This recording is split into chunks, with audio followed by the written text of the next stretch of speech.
But hi, everyone. I am with Michaela and Ibbie. Ibbie is absolutely phenomenal. She's a relationship coach, and her target audience or women is something that we've all experienced at some point, unfortunately. And it is women that have been dealing with situationships, which is juicy and frustrating all at the same time. So thank you so much, Ibbie, for being here. And if you could you go a little bit further into discussing who you are and what you do?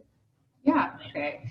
Well, my name is Ibbie, like Jasmine said. I am a dating and relationship coach. I work with women between the ages of like 27 to my oldest client is 45, 44, 45.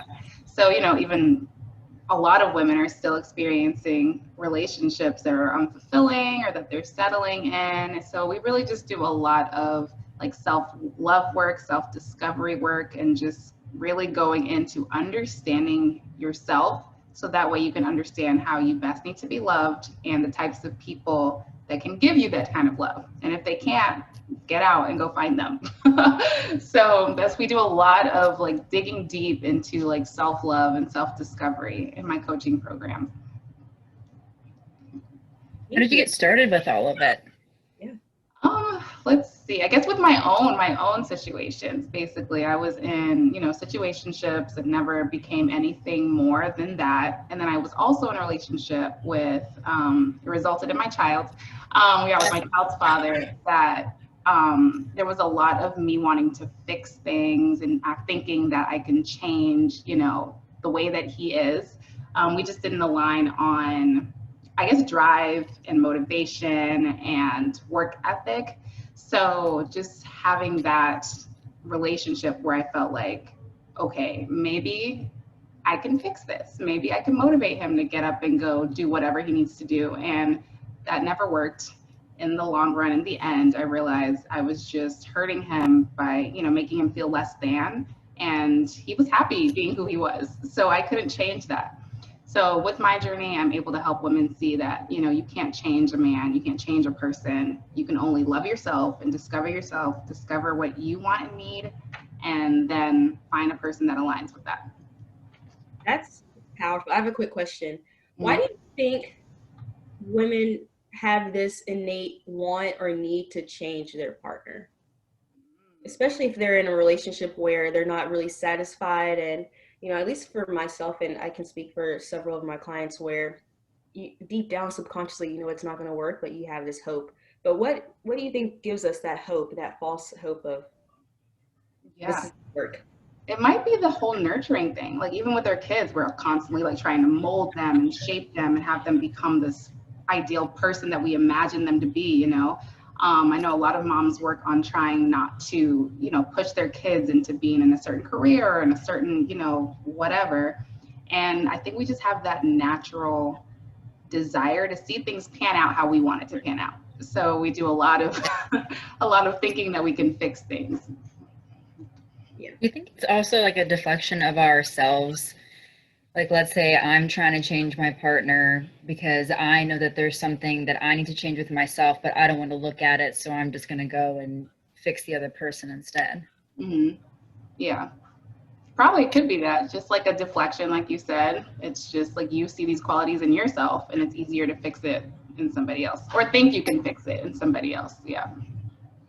Because I've been there, like when I was younger, like in high school and relationships and things, and I would always attract like the quote unquote broken person. But I noticed, and even after the relationships and looking back, there was always a pattern of, okay, whatever I was attracting was something that I knew that I needed to fix or heal within myself.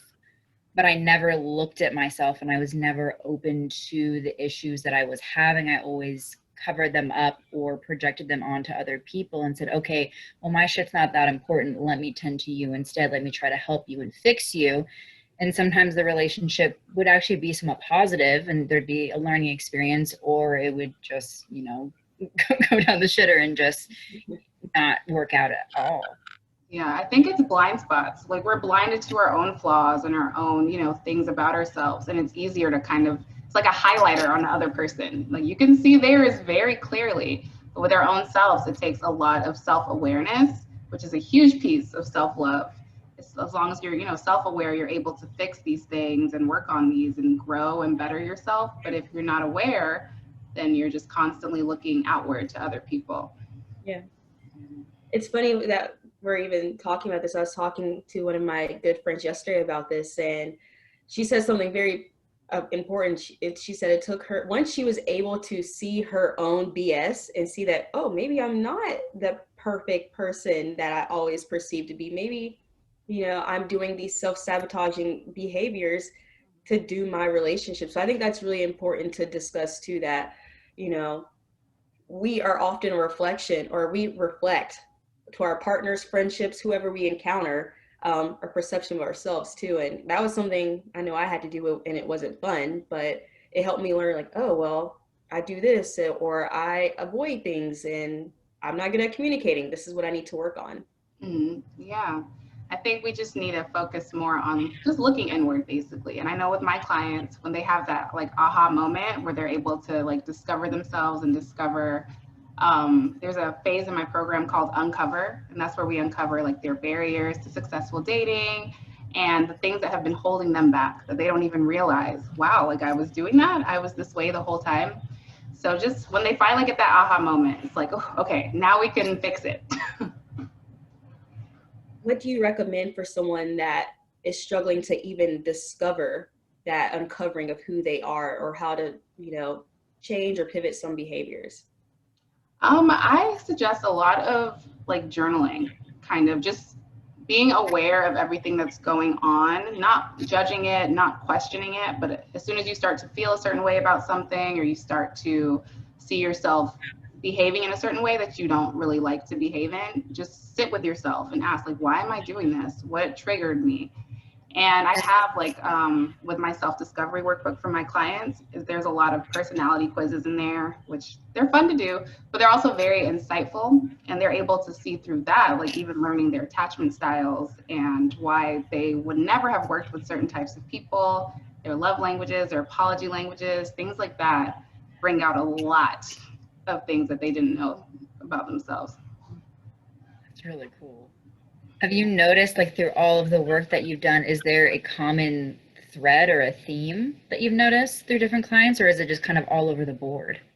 There's a common theme with especially the attachment style, the love languages, and apology languages, because I had one of my clients, she broke down because she realized that there was her old partner, she was married to him, and she just never felt satisfied like with his apologies. She always felt like she was doing something wrong, and she realized when she took the apology language test that, wow, like the way he was apologizing to me did not resonate with me. Like I needed him to accept responsibility, and he was doing all the other things and not doing that. And she had a really emotional moment thinking like, wow, I never would have been satisfied. And that's why I felt so like he didn't really care, because he wasn't speaking my apology language. I had another deal with attachment style issues. She just didn't know why she felt so clingy to people. And we like went back to her childhood, and we saw like how her relationship was with her father and how that translates over to her relationships with others. So definitely attachment styles as well. Yeah, I think we have to be mindful of we can be a product of our environment if we don't heal or grow from it, and go back in time and reflect, like, oh, that's why I do certain things. I know for me, I'm quick to be vulnerable and share. I have a lot of mom issues, so I was always trying to nurture and validate my feelings through others. And so once you acknowledge that, you completely change the game. But I think nurturing and healing your inner child is, and I would love your opinion on that, is extremely important for having a healthy relationship as an adult. Yeah. Yeah, there's this one meditation I do. It's where you sit there and you imagine yourself as a child in a forest or wherever your, you know, favorite place to be is. And you sit there as your current self and you talk to this younger self and tell her everything that you would have wanted to know back then. Tell her it's going to be okay. Tell her, you know, just speaking to that inner child is really helpful, because it just uncovers some things that back then, of course, you didn't know that it was shaping you and molding you into who you are today. But now in retrospect, you can look and see, wow, like this is why I do what I do. Yeah. That stuff is powerful. I actually did one of those a few months ago with one of my coaches, and at first I was like, okay, like I know this is going to work, this is going to be good, but I didn't know how it was going to work. But then once I went through it, I actually like imagined myself, my little self, and I was there and it felt so real, and I was talking to myself and saying all these things, and I had so many answers, especially answers surrounding like my relationship with my dad. Like I love my dad, but you know, growing up we've had issues, and I feel like I was always like yearning for his attention or affection in some way. And I definitely did that in relationships. And I realized that I also did it with my mom too, watching her and her father and their relationship. It was very odd. And she did the same thing. She was always yearning for his attention, for his approval, for his affection, because he was always, you know, work, work, work. He was old school Italian, mentally abusive. And you know, as when you're growing up, you don't realize that you pick up on those things. Mm-hmm. And then you go into these relationships and you wonder why. Okay, well, why isn't this working? Why does this thing keep coming up? And some people, I know that I had the tendency to blame others. I was always like, okay, well, they're not the one for me, which obviously was true. I'm not with these people, but it was like, okay, well, they did this and they did this. Oh, they did that and that. Okay, well, you know what? Kick him out. But then I had to reflect and look back and say, oh shit, Michaela, nope, like that was you. That's stuff that you have to learn. And I think that's super hard for people, especially women, because we tend to blame ourselves so much. But really, it's not the blame game. It's really saying, okay, there are issues and it's okay. We're human, we make mistakes, but being able to sit back and look at them, whether it be through a meditation or a journaling session or a coaching or therapy session, kind of laying it all out on the table and then figuring everything out from there in order to heal. Yeah. I think that's a big thing about self-love. It's like it's an ongoing process, an ongoing journey. It's not like you have to wait till you reach your highest version of yourself before you start loving yourself. It's an ongoing thing. Even when you're fixing things, even when you're tweaking things, even when you're, you know, there's certain things about yourself that you want to be better or change, you can still love yourself through it all. Yeah, that resonated with me. I just, even reflecting on in my 20s, thinking about, you know, always fixing someone when I was the one that needed to be fixing myself. You know, it's just, I think it's something that we always have to experience. I love that you said that you don't have to be at your highest self to to love yourself and to be successful. I think it's something that we should grow every day. And if you don't know how to, just do one small step, just experiment, figure it out. And I will say, I think another thing, I think a lot of women feel like once they meet someone that they vibe with, that's the person for them. I maybe we could dig a little bit deeper into that, of thinking or talking about not everyone you meet or talk to or even be intimate with isn't the person for you. It Yeah. doesn't have to do a one size fits all kind of thing when it comes to relationships. I think with a lot of people, it's like if you feel that spark, that chemistry, it's like, oh, this is the one. And without even considering all the other things that go into it. I know with me, a lot of the time it was like their charm or, you know, just certain things they would say or do. And without even considering the other things, I would end up in relationships that were never going to work out in the long run. So I think looking at the bigger picture and not just focusing on the chemistry and the sparks flying and all of that, just focusing on maybe the deeper connection that could form rather than that surface level stuff that will probably fade away at some point anyway. Actually, that kind of reminds me of, well, we were talking about this earlier, Jasmine, but kind of this fairy tale picture that society has painted for us, especially as girls and women. It's fantasized. And, you know, of course, love is amazing in relationships and it can all be such a beautiful thing. But I think the way it's portrayed is, okay, it's either this or it's not. Mm-hmm. And we strive to make that perfect picture and we want to check off all the boxes. But in reality, you have to look deeper and say, okay, well, yes, I'm physically attracted to them. You know, we have fun, blah, blah, blah. Okay, well, go deeper. Because when you actually have a relationship, and you can even think of family members or friends who you're super close with, what are characteristics within those relationships that you want within a romantic one as well? Like loyalty, honesty. Like you want to be yourself around this person. Because I know that when I was younger, it was that fantasy thing. And I mean, and I definitely knew that I went against my gut in a lot of these relationships. I just knew, I was like, okay, well, we're just going to go into it. Maybe it'll change, maybe it won't. But I wanted that relationship so badly. And I think I wanted to be loved and accepted and seen. But on the other side, I wanted to fit in because all my other friends were dating. They were in relationships and I was usually the single one, which now I'm proud of. Like I love being single because I, you know, can be with myself and grow in order to find that partner later on. But at that time, it was not like that at all. And I think a lot of women are almost afraid to figure themselves out first. They feel like they need that partner to complete them. Yeah. I think that's why it's important to set like your non-negotiables. And because I have with a few of my clients, they set their non-negotiables, and once we went over them, it was very surface level stuff, like stuff that was not going to matter in the long run, stuff that was not going to maintain or sustain a relationship. I have one client who sabotages every date she goes to if the man isn't a certain build or a certain height. And yeah, we're working through it. But she's, you know, she's working on just expanding her mind a little bit to look at other attributes that the person can bring to the table. Yeah. And I will say, I think in our society, people, you have Tinder, you have Bumble, and all these other things, everything's surface level. And if you don't like someone, say you have a bad date, or, you know, things get real, and a lot of situationships, because trust me, I've been on those sites. Once, you know, shit goes downhill, you can swipe for the next person. You can ghost them, move on. And I was having a conversation about a year or two ago with a group of friends, and I mean, of course, it made me sad that we had all to experience these things.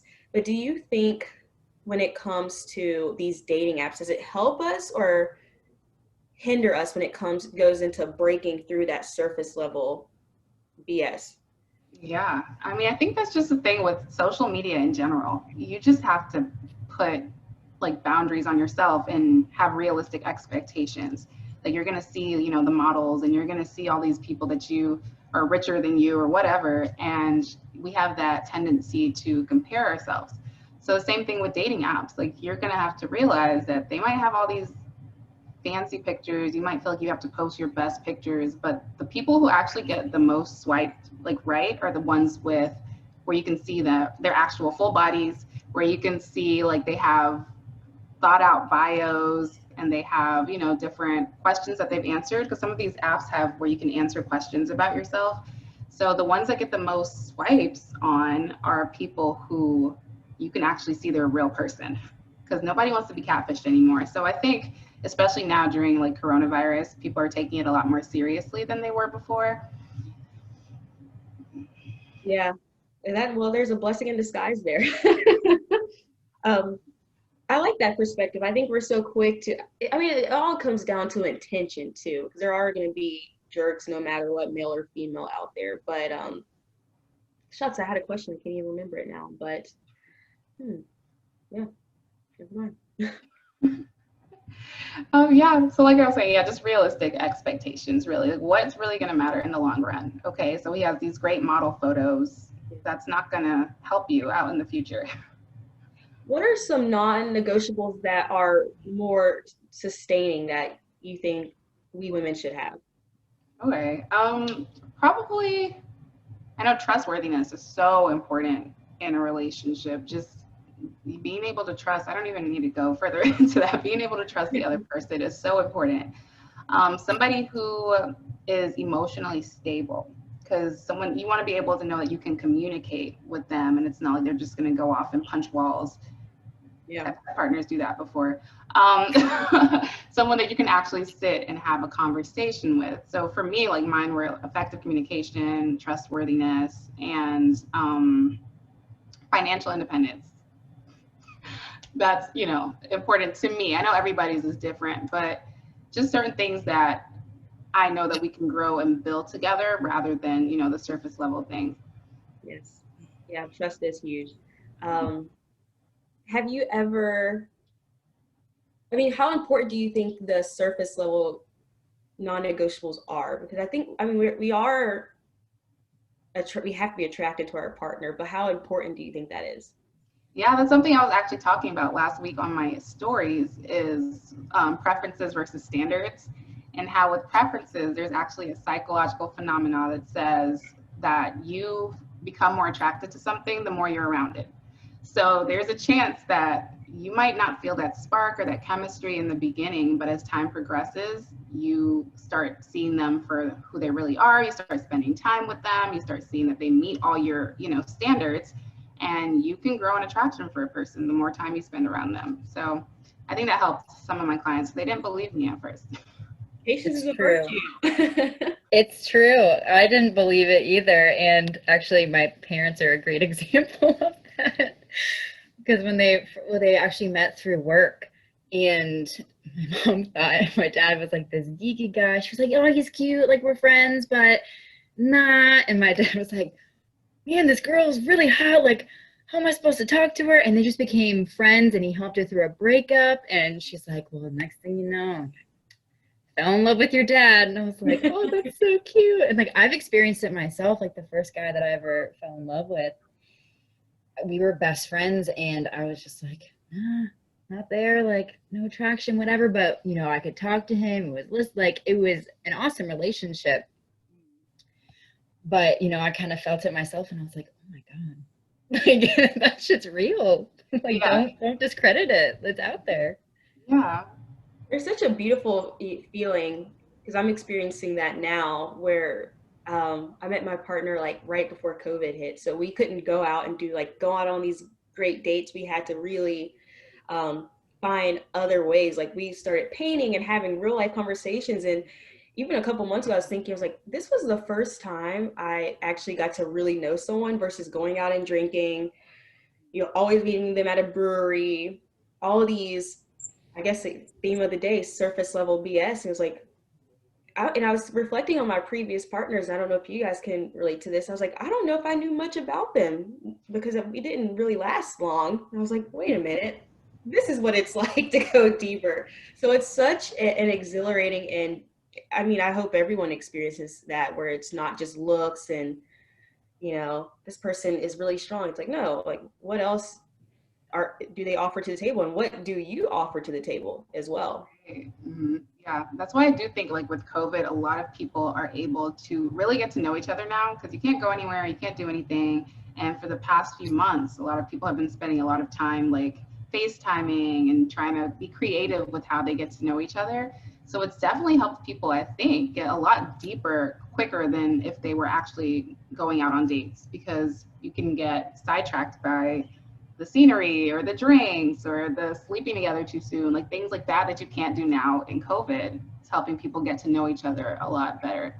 Yeah, and helping you figure out what you don't want to. I think that's another thing. You have to be mindful of what you don't like in a partner too, because looking back, I saw a lot of, oh, I don't really like that, or oh, I didn't like how that person made me, or how I thought about that person. Because I will say that person isn't responsible for how they make me feel unless that was their intention to hurt me. That's another story. But yeah, I don't know. I think it's just a lot of growing, and I'm a huge advocate for dating. I think there's a difference between dating and just being intimate with someone, but just talking to people and seeing if you vibe with someone, if your personalities click. I don't think that you just meet someone and then, oh, we're good, and then you break up and then you go out again. I think it's okay to date and talk to people. What do Yeah, you? yes, absolutely. That's something I am here for. That's something I teach, is that dating around is just really mingling, getting to know people, forming connections, getting to know what you like and don't like. You might end up finding a friend or somebody you can partner with in a business. It doesn't have to be like you're dating and this person means that you have to get married to them. You can just get to know people, and the best way to date is to practice dating by dating. So just being able to go out and do that and not feel the pressure of, okay, I have to find my husband today. and just getting to know people it makes dating fun, because a lot of people put so much pressure on it and it takes the fun out of it. Yeah, I was like that for sure. For sure. I feel Um, like there's so much pressure on everything.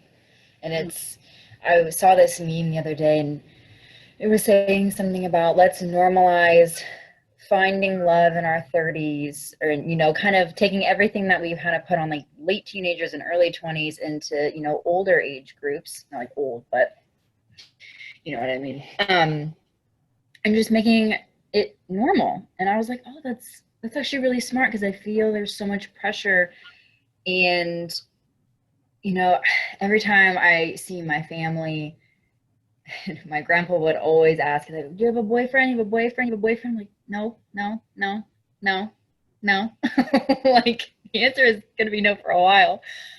But, and I think it could be like cultural as well, but there's so much focus on keeping up with the Joneses, I guess, getting that perfect job, finding that perfect relationship, then having kids right off the bat, and just like having these little steps.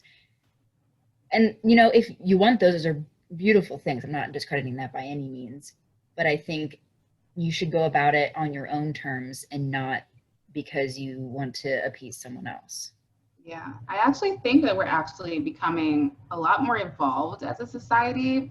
Surprisingly, I know some people kind of ruin it for all of us, but for a lot of people are not following the normal route to get their life a certain way. A lot of people are doing things differently and it's becoming more commonplace. It's like, what even is normal anymore? So I think a lot of more people are becoming more accepting of other people's ways of life, and understanding that just because you are single doesn't mean anything against you. Maybe that's what you want at that time. Maybe you're trying to find yourself. Maybe you haven't met the person you want to be with, and that's okay. Like, there's no time limit. There's no rushing to the finish line. Everybody has a different story, and that needs to be okay. it does.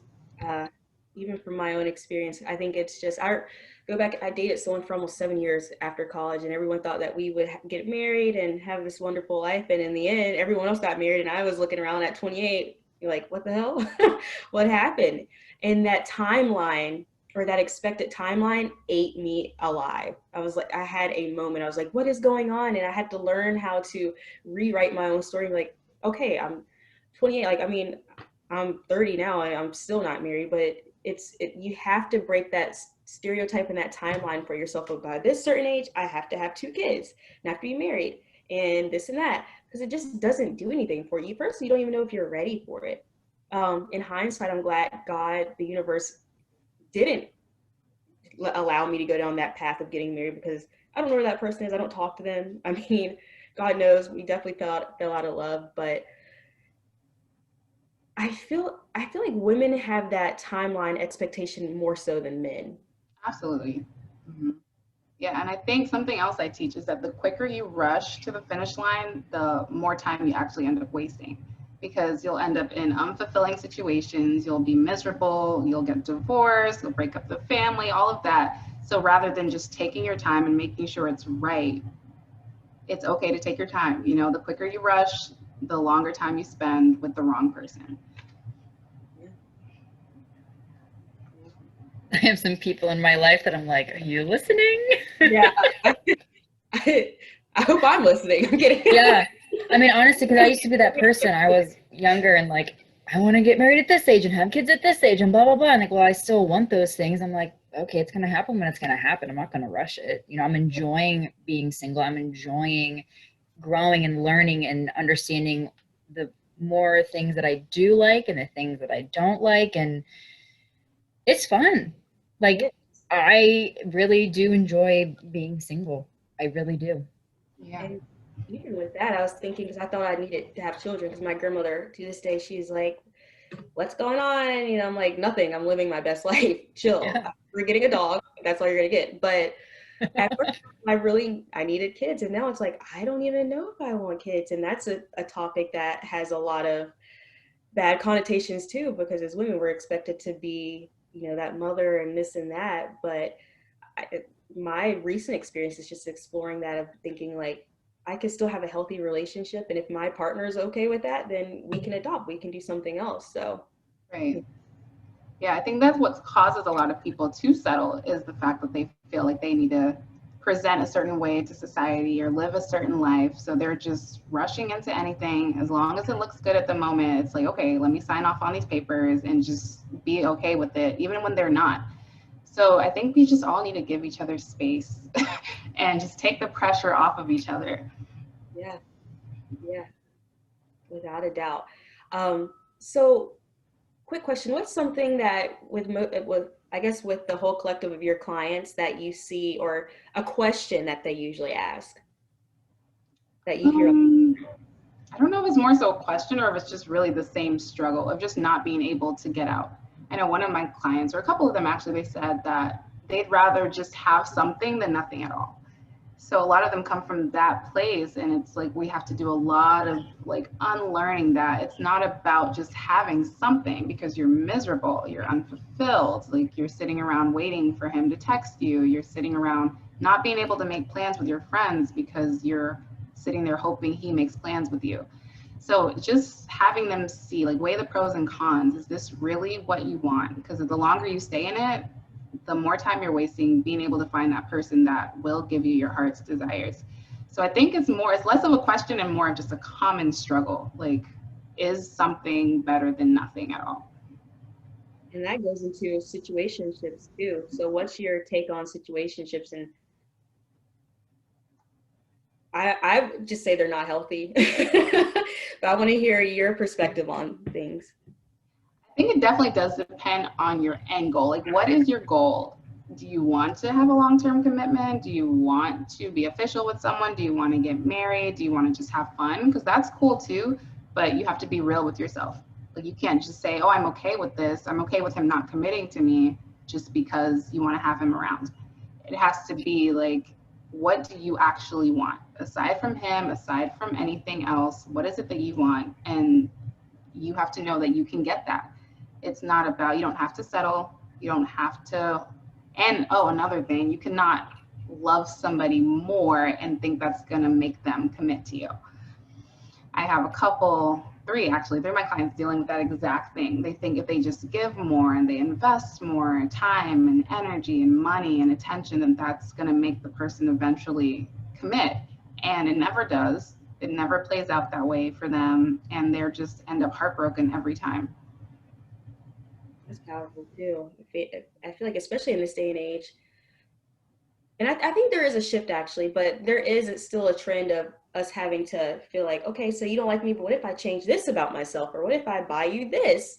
Is that shiny toy going to distract you from and keep you here longer? And it's like, no, you Right. know, it doesn't work that way. Yeah, yeah, and they do a lot of trying to change themselves and fix these things, and it's like that's not even the real issue. The real issue is like that lack of self-love, honestly. Like, if you love yourself to a point where you're not going to accept anything less than you deserve, then you wouldn't be settling in these types of situations. I have one client, she doesn't like to do anything. Like, she doesn't want to go out by herself. She doesn't want to read a book by herself. She doesn't want to watch a movie by herself. It's like she feels like there always has to be somebody there to do these things with. And I think that might be where it starts, is being okay with being by yourself, like being comfortable with yourself, loving yourself enough to want to spend time with yourself. I completely agree with that because I can speak for myself. I've been in that place where obviously I didn't love myself and I didn't want to be around myself, and I always thought there had to be someone with me, whether it was a family member, a friend, a romantic partner, whatever. I hated doing things on my own. I absolutely hated it. And now I don't care. I'm like, okay, cool. I have to go to the grocery store by myself. All right, get the keys and go. Like, it doesn't bother me, but it took a lot of self-acceptance and actually being able to sit down and look at myself and say, okay, well, why am I so uncomfortable with being alone? Why do I deem this a bad thing? Why, X, Y, Z? And it was painful, and there were things that I didn't want to look at, but I'm glad that I did, because I wouldn't be where I am today if I didn't. Yeah, and if you treat yourself how you want someone else to treat you, then when someone comes along and gives you that same level of awesome treatment, then you'd feel aligned. And if someone comes along that doesn't give you that, gives you less than what you're giving to yourself, then you know that that's not okay, and you're okay with letting that person go. Yeah, I love that you said alignment, because that's I think that's the key to our overall success. Michaela and I both are huge advocates or believe that. And I think especially with situationships, because I've been in that situation before, we're just hopeful. I think you're just trying to, one day that person's going to wake up one morning and be like, actually, this is what I need. It's been here the whole time. And, you know, that's not the reality. It's more of a convenience for them. They don't want to move on or do anything else. And one thing I've learned, and it's a harsh reality, is if wants to do something, they're going to do it. Yeah. Especially when it comes to, if you're giving your partner an ultimatum of, what are we doing here? And they say, oh, well, this is it. Yeah, what you allow is what will continue. So if you keep allowing that kind of behavior, they're never going to want to step up. You're not giving them anything to want to commit to, because you're letting things go on as they are. And I feel like we sometimes think that we don't have as much power as we actually do have. Like, we are in control of the whole operation. So if that's not what you want, if that's not what you desire, then make it known. And if they can't give that to you, then find someone who will. Very true. Very true. But I'm just going back in my, like, it's like a 10-year reel going on in my head right now when it comes to relationships. What is your recommendation for those women that struggle with walking away from those situations? Definitely accountability. Finding a way to have an accountability system for yourself. Like, if you're going to have to cut them off, if you're going to have to block them, if you're going to have a friend, be there to support you through it and tell you, oh, nope, don't answer that phone call. Just having that accountability is really the first step, because it's so easy to say, oh, I'm done, I'm cutting him off, and then the next day you're at his house. So having that accountability, I think, is the biggest, most crucial step. Yeah, that's a tough pill to swallow too, but it's possible. But it requires growth. And I'm just thinking from one of my clients, and even for myself, because it was like a year-long process. And then once it was like, you know what, I'm gonna have to rip the Band-Aid off of this one, because we're gonna keep going, and he's getting what he wants. Every time, he knows how the game goes. We argue, then we talk a little bit. You forgive him, you go to the house, and it just happens over and over again. It's like, you have to break that cycle. Yes, and they know exactly what it is that you've accepted before. So it's like, okay, I can keep doing this thing, she'll keep accepting it, and it'll just keep being a cycle. So once you put your foot down and decide, this is no longer what I want, and I think it really is coming from a scarcity mindset. You just think there's so limited out there, you're not going to ever find another relationship. And if we come from an abundance mindset, then we know there's plenty out there. Like, we can manifest it to us, we can work toward it. We don't have to settle for scraps. Without a doubt. I'm just, if only I would have met you 10 years ago. If only I would have met me 10 years ago. I would have saved myself from a lot of heartbreak. Yeah, well, you live and you learn. Like, okay. That's another thing. It's a learning process. You don't need to beat yourself up about it. We've all been there, done that. It's just, you have to take responsibility for it. And if you need help, get the help you need. You don't have to suffer through it alone, because it's hard to leave. It really is. Especially if that's all you know. Mm-hmm. Yeah. It's heartbreaking. I just think about those situations where you've been with someone for, like, use the example of being with someone for 20 years and they cheated on you for 10 years. It's a long time to learn and grow, or not grow, but to be with someone and know their ins and outs especially within 20 years. My parents, sorry, mom and dad, I'm putting all your business out there, but they just recently got divorced. They married each other at like 18. They're in their late 50s now. And it's just wild. I mean, of course it's sad for us, but that's all they've known their entire life. And I was talking to my dad about it, and he was like, I love your mom, but I think we could have waited until we were in our mid-20s. Wow. Because they kept a lot of baggage from when they were younger, and it kept building and building. And there was kids involved, and it kept building. And, we never saw that, because they were great at hiding those things. But once we moved out of the house, that was it. Yeah. You have to like just come to terms with it at some point. You can keep masking it and masking it, but at some point it's gonna be blatant right in front of you. Yeah. I think the beauty of this is I'm starting to see when I talk to my parents, they have like talents and their personalities are like, I'm like, oh, I didn't know you painted. And they're like, oh yeah, I haven't done it in like 30 years. I'm like, what the hell? So it is interesting to see, you know, sometimes you have to remove yourself from a certain situation to really grow and thrive in who you are and to find yourself or find yourself again. Yeah. Yeah, it's never too late. There's no timeline. You can get out and still thrive. You can get out and still find yourself. You can get out and still meet another person. It's not going to be the end of the world. I know it feels like it, but it's not going to be. Yeah. Yeah, breakups can be hard, but you'll get through it. We've all gone through a breakup where we thought it was the end of the world, and here we are. Right. Yeah. And you literally think it's the end of the world. You're crying, and you're like, oh my God, it hurts so bad. And then, you know, time passes, and you look back, and you're like, oh, I did it. You can't eat, can't sleep, can't do anything. It's just always on your mind. And crying to Toni Braxton. Hard. But I have a quick question. Are there any takeaways that you would want our audience to know as far as relationships, situationships, being productive with your time when it comes to relationships? Because I think that's really important, and that's why I love what you do. You talk about being productive versus just, here I am, let's do it. You know? Yes. Just take your time. Like I said before, the more you rush, the longer time you waste, the more time you waste. Also self-awareness, just knowing that, just be aware of how you feel in certain moments, be aware of your triggers, be aware of, you know, just certain situations that you thrive in versus situations that you don't. Just having that self-awareness and being able to see yourself from just a different angle can definitely help you overcome some of the things that you're going through. And one of my favorite quotes is, you are whoever you consistently choose to be. So you can choose to be a different person every morning when you wake up if you want to. You don't have to be a creature of your habits. You don't have to be a creature of your childhood and all the things you've been through. You can choose to come out of that and be a different person. I really like that. That's a really good quote. We have to be mindful of that. We are in control of who we are and what we accept in our lives. Mm-hmm. Yeah.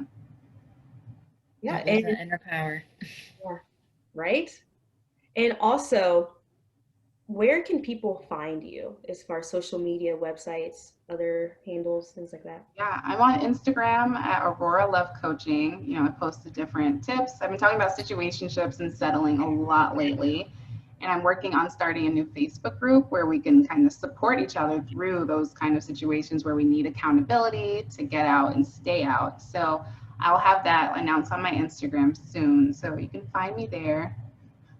Yeah, and we'll put this in the show handle or the show notes as well. But I think that's awesome for the Facebook group. Yeah, I think it's needed. A lot of people have been reaching out saying that they don't know how to stay out once they get out. So I'm like, we just need accountability.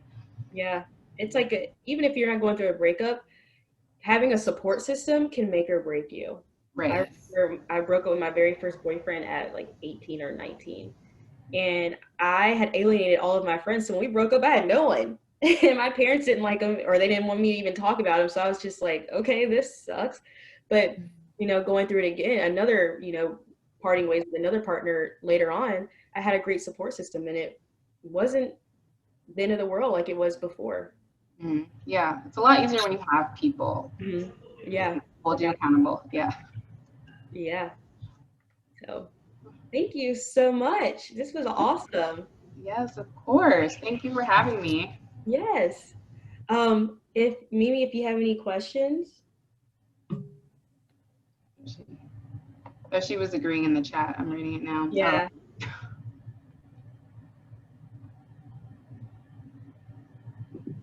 I'm gonna stop recording so we can. But this was awesome. Thank you so much. Yeah.